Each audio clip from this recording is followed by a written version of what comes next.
Bonjour, je suis Priscilla Lauland, la fondatrice de l'association Ludosens, l'Institut de la neurodiversité. Et je viens aujourd'hui vous faire une petite vidéo de rappel, d'approfondissement sur l'hypersensibilité et l'importance de l'ancrage corporel quand on est hypersensible et comment ça se pratique au quotidien, comment concrètement on peut apprendre à compenser, à réguler son hypersensibilité quand on est neuroatypique pour apprendre à fonctionner avec plus de confort.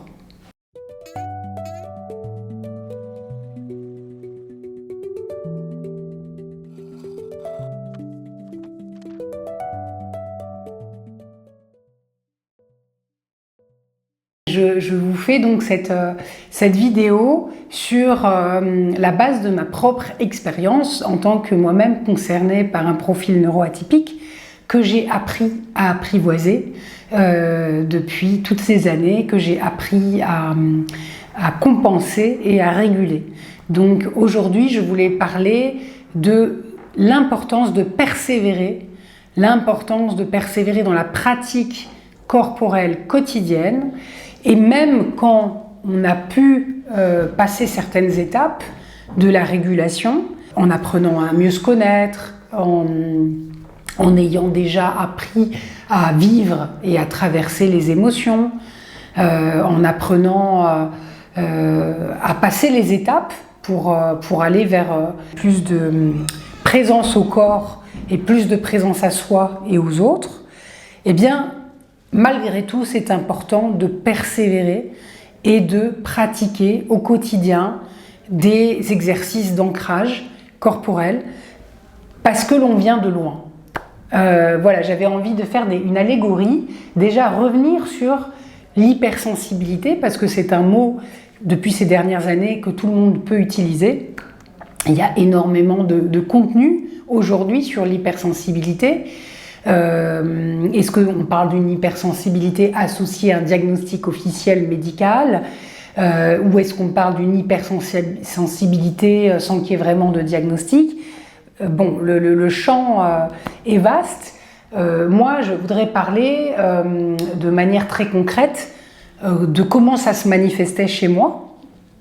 Chez moi, l'hypersensibilité se manifestait par la sensation d'être envahi par les émotions dans beaucoup de situations, notamment les situations où j'avais l'impression de perdre le contrôle, où je me sentais mal à l'aise, j'avais l'impression d'être littéralement envahi par un mélange en fait d'émotions. C'est pas une seule émotion, c'est un mélange de peur, un mélange de colère, de gêne, voilà, et ça pouvait m'envahir complètement et me bloquer dans toute communication. Donc c'est quelque chose que beaucoup de personnes peuvent ressentir. L'hypersensibilité, si on en parle aussi, c'est parce que beaucoup de personnes en France sont concernées. Il y avait une estimation de 20% de la population concernée par l'hypersensibilité. Donc 20% c'est beaucoup. Et cette hypersensibilité, elle va concerner des personnes notamment qui sont beaucoup dans la tête, dans la sphère du mental, qui sont beaucoup appelées par ce qu'on appellerait l'éther, l'élément air, c'est-à-dire qu'ils vont beaucoup être dans l'analyse par exemple, dans l'analyse intellectuelle, beaucoup dans la tête. Et donc le corporel, le fait d'être dans son corps, mais vraiment habiter son corps est un grand défi. L'hypersensibilité, bon, elle peut être liée à des traumas d'enfance qui ont créé à un moment donné une dissociation. J'en ai déjà parlé dans d'autres vidéos. Elle peut aussi être un héritage familial. Elle peut aussi être là sans qu'il y ait eu de trauma grave identifié, mais en tout cas, il y a une grande difficulté à être dans son corps et donc une plus grande propension à se sentir envahi par les émotions, que ce soit celles des autres, que ce soit les siennes, à pouvoir vivre certaines situations. L'hypersensibilité aussi peut se caractériser, se traduire par une difficulté à être en lien avec l'autre, donc à le regarder dans les yeux, ou à pouvoir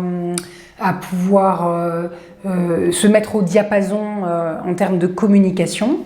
C'est également, l'hypersensibilité, ça peut se traduire par de l'évitement, c'est-à-dire éviter, on a peur du conflit parce que la personne peut avoir des difficultés avec le conflit. Moi, c'était mon cas pendant longtemps où j'avais beaucoup de mal à me mettre en colère, à mettre mes limites. Donc, le conflit était vraiment une situation que je détestais, que j'avais tendance à éviter, ou alors que je résolvais par des stratégies qui étaient complètement à côté, qui n'étaient pas des bonnes stratégies et qui ne permettaient pas une communication efficace, efficiente pour sortir de la situation, qui donnait lieu plutôt à une coupure de la personne ou coupure de la situation. Donc au final, c'était pas une résolution. Voilà, donc ça c'est des caractéristiques que l'on peut retrouver chez les profils hypersensibles. Et donc tout le défi de ces personnes, c'est de sortir donc de la tête, de l'éther, de l'air, de la sphère des pensées, puisque ces pensées, elles peuvent être présentes, ça peut être pendant longtemps la sécurité de la personne, mais à un moment donné, c'est hyper important de revenir dans le corps. Et ce n'est pas qu'un mot, c'est quelque chose de concret, revenir dans le corps. Et ça passe par des pratiques corporelles. Et le propos de la vidéo, c'était de dire qu'on peut avoir l'habitude de pratiquer du yoga, par exemple, ou de la danse, et être assez satisfait à un moment donné, parce qu'on sent qu'on évolue dans son hypersensibilité, et heureusement qu'on évolue, qu'on ne reste pas aux mêmes phases. Et donc, à un moment donné, la première étape, voilà, ça va être de pouvoir se laisser traverser par les émotions, réaccueillir sa colère, réaccueillir sa peur, se laisser traverser et apprivoiser la peur de ressentir les émotions. Quand on a pu passer cette étape et réapprendre, eh bien déjà on va se sentir mieux régulé et plus en possibilité d'entrer en lien avec soi et avec l'autre. Et probablement que ça va mieux se passer dans sa vie, on va petit à petit avoir des relations plus harmonieuses et se sentir moins seul. Mais l'étape qui va suivre, c'est qu'il y a besoin de continuer les pratiques corporelles au quotidien. Été dissocié, qu'on n'a pas été dans son corps et que on est un profil hypersensible, c'est quelque chose qu'il faut vraiment imaginer, les pratiques corporelles au quotidien sur la durée comme une hygiène, je dirais définitive, comme celle de se laver les dents, comme celle de prendre de bonnes habitudes alimentaires. C'est nécessaire vraiment sur la durée. On ne peut pas à un moment donné se dire je suis régulé, donc je n'ai plus besoin. C'est quelque chose qui s'entretient. Un profil hypersensible va apprendre à fonctionner avec son hypersensibilité. Et à un moment donné, ce qui est beau, c'est de pouvoir mettre son hypersensibilité au service de ses talents artistiques, par exemple, et de pouvoir, grâce à ses talents artistiques, manifester cette hypersensibilité dont le monde a besoin. Et donc ça va être une façon positive de se servir de cette hypersensibilité et d'en faire vraiment une force. Grâce à la régulation et à la compensation, on va pouvoir petit à petit diminuer les effets négatifs de l'hypersensibilité, se reconnecter petit à petit à soi-même avant tout, puis aux autres, et donc apprendre à mieux fonctionner. Et pour autant, voilà, ce que je disais, c'est qu'il y a besoin de continuer ce travail de pratique corporelle. Alors, pour donner des exemples concrets, il y a des méditations qui peuvent bien convenir au profil hypersensible, c'est les méditations dynamiques, parce que la méditation statique, pour des personnes qui ont été habituées à être beaucoup dans le mental, avoir un tourbillon de pensées dans la tête, la méditation statique, elle ne convient pas. Elle peut convenir un petit peu, mais elle va être beaucoup plus difficile à apprivoiser. Elle peut quand même s'apprivoiser. On peut quand même réussir à faire le vide à force de pratiques et de différents types de méditation statique. Grâce à la respiration, c'est ça, l'encre va être la respiration, le fait de faire des respirations hyperoxygénantes, par exemple, va aider à s'ancrer dans la méditation statique. Et là, c'est beaucoup plus facile de faire le vide dans sa tête avec de l'hyperoxygénation. Mais les méditations statiques, comme on peut les apprendre traditionnellement avec la méditation de pleine conscience, vont être plus difficiles à apprivoiser. Effectivement, chez les personnes hypersensibles, il y a un excès d'air, ce flux de pensée. En plus, en France, on est quand même dans un pays traditionnellement axé sur l'intellect, axé sur le monde des pensées, où l'intellect est beaucoup valorisé encore aujourd'hui, a toujours été extrêmement valorisé. Et on n'apprend pas tant que ça aux enfants à être dans leur corps et à ce que ce soit aussi important que d'être dans la tête. Donc en tant qu'adulte, une fois devenu adulte, il y a besoin que l'adulte se rende compte que d'être dans son corps et apprendre à fonctionner avec son corps et avoir un corps en bonne santé, c'est aussi important. Parce que les pensées, on peut avoir plein de belles idées, être très créatif, souvent quand on est hypersensible, on est très créatif.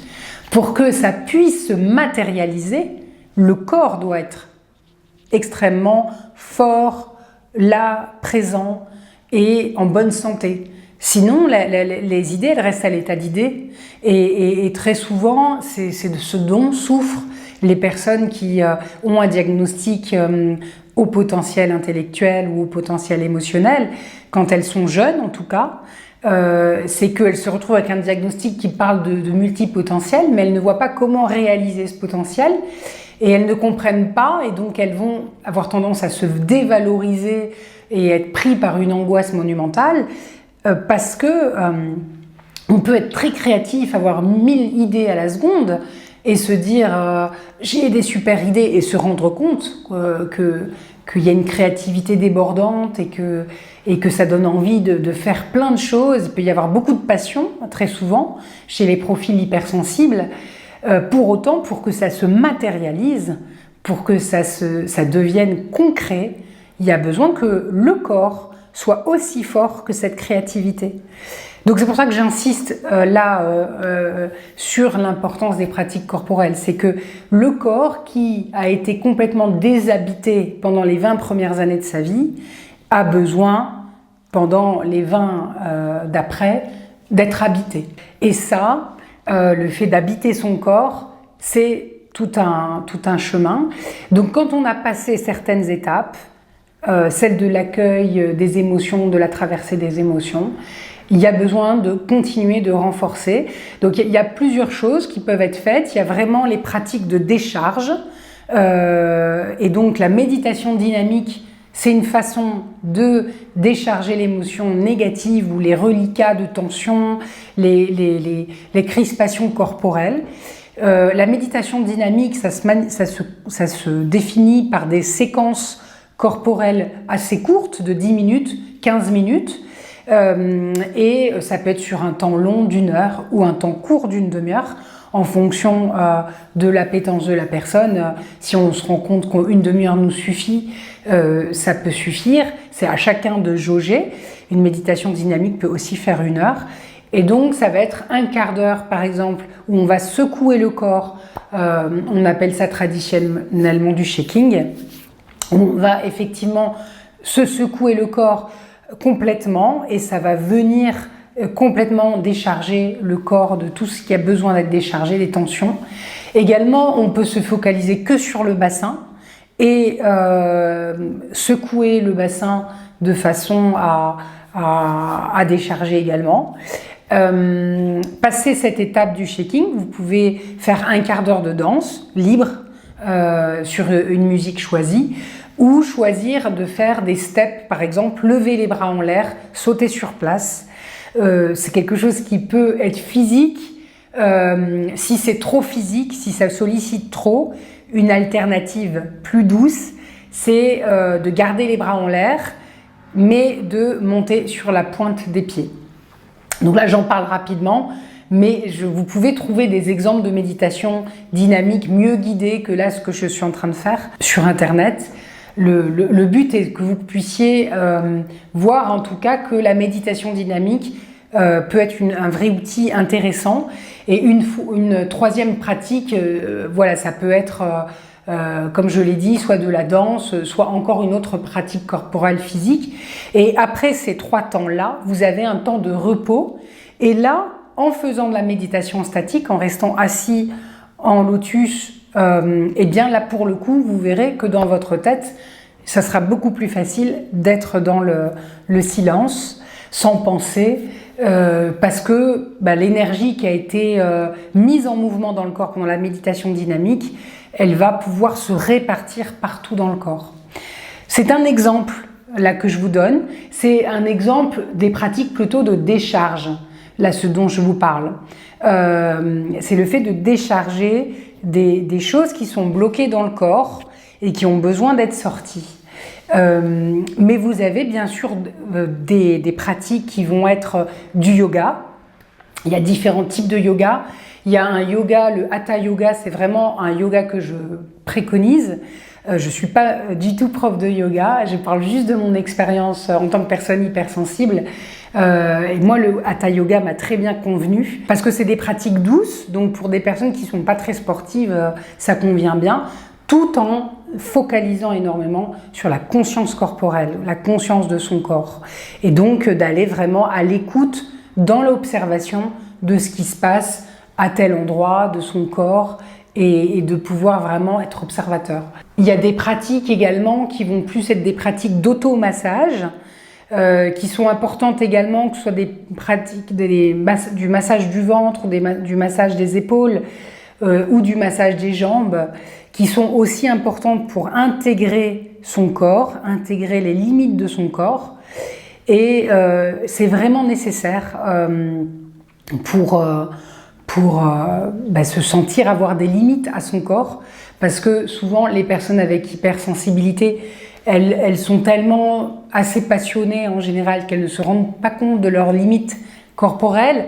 Elles font beaucoup, et l'épuisement n'est pas loin de les guetter. Et donc voilà, c'est des pratiques qui peuvent servir. Dans les pratiques de décharge, qui sont importantes notamment pour les femmes, pas que, mais pour les femmes, c'est le fait de tapoter son bassin sur le sol, donc d'être allongé, de mettre des musiques ou d'aller chercher par ailleurs ce que c'est qu'une méditation dynamique, ce que c'est que de l'automassage, ce que c'est que de la décharge par le tapotement du sacrum, qu'est-ce que c'est que libérer la voix. Il y a plein de profs de chant qui font des ateliers de libération de la voix qui peuvent être super aussi. Voilà, toutes ces pratiques vont aider un profil hypersensible à exister, tout simplement, à être présent, complètement dans la temporalité du présent, sans s'échapper dans le futur ou dans le passé, d'être vraiment présent. Et ce sont des clés à pratiquer sur la durée. Après, bien sûr, on peut changer. Là, je donne des exemples, mais les pratiques corporelles peuvent changer parce que le but, c'est pas de s'ennuyer, c'est de faire quelque chose qu'on aime et qui puisse durer dans le temps.